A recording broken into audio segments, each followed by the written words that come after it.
السلام علیکم پیارے دوستو، آج ہم قرآن عربی گرامر کا دوسرا پارٹ شروع کرتے ہیں۔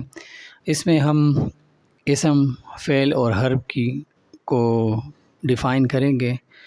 تو شروع کرتے ہیں جی ہم اسم سے۔ اسم کی تعریف کچھ ہی ہوتی ہے کہ کسی چیز، شخص یا جگہ کا نام اسم کہلاتا ہے۔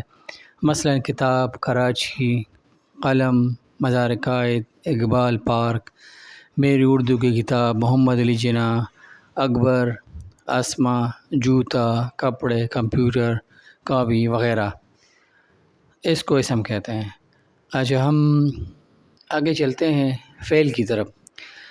فعل وہ کلمہ ہے جس سے کسی کام کا کرنا یا ہونا زمانے کی قید کے ساتھ پایا جائے۔ جیسے طالب علم کتاب پڑھ رہا ہے تو یہ فعل ماضی جاری ہے۔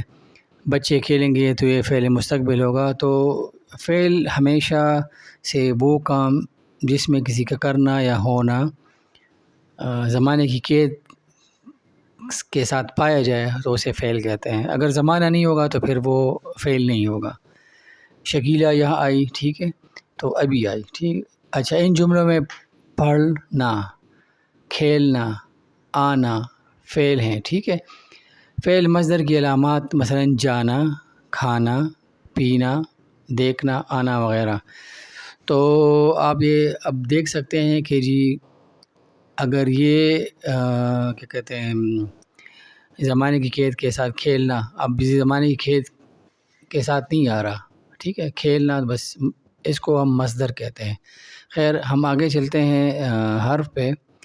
تو حرف وہ کلمہ ہے جو نہ تو کسی کا نام ہو اور نہ کسی مصدر سے مشتق ہو، بلکہ دوسرے کلمات سے مل کر اپنے معنی دے۔ حرف کے بغیر اسم اور فعل دونوں بیکار ہیں۔ اگر حرف نہ ہو تو کلام میں کوئی ربط پیدا نہیں ہوتا۔ اب ایک حرف ہے جو ہم لیتے ہیں پر، تو اگر ہم پر کی رٹ بھی لگا لینا، 1000 دفعہ بھی پڑھ لیں پر تو اس کا کوئی مطلب نہیں ہوتا۔ لیکن اگر ہم اسے کسی اسم یا فعل کے ساتھ استعمال کریں تو اس کا مطلب ہمیں فوراً سمجھ آتا ہے۔ جیسے میز پر، تو یہ ہم نے اسم کے ساتھ استعمال کر دیا، میز پر، تو ہمیں ایک دم سے پتہ لگ گیا کہ میز کے اوپر کوئی چیز ہے، ٹھیک ہے۔ لیکن پر اگر ہم حرف اگر ہم علیحدہ سے پڑھیں گے تو اس کا مطلب ہمیں سمجھ میں نہیں آئے گا، نہ اس کا کوئی مطلب ہوگا۔ تو حرف کے بغیر اسم اور فعل بھی دونوں بیکار ہیں، اور اسم اور فعل کے بغیر حرف بھی بیکار ہے۔ تو یہ اس کی چھوٹی سی تشریح تھی۔ تو امید ہے آپ کو اچھی لگی ہوگی، اور انشاءاللہ ہم پھر پارٹ 3 میں آگے مزید اور ڈیٹیل بھی پڑھیں گے۔ تو تب تک کے لیے خدا حافظ۔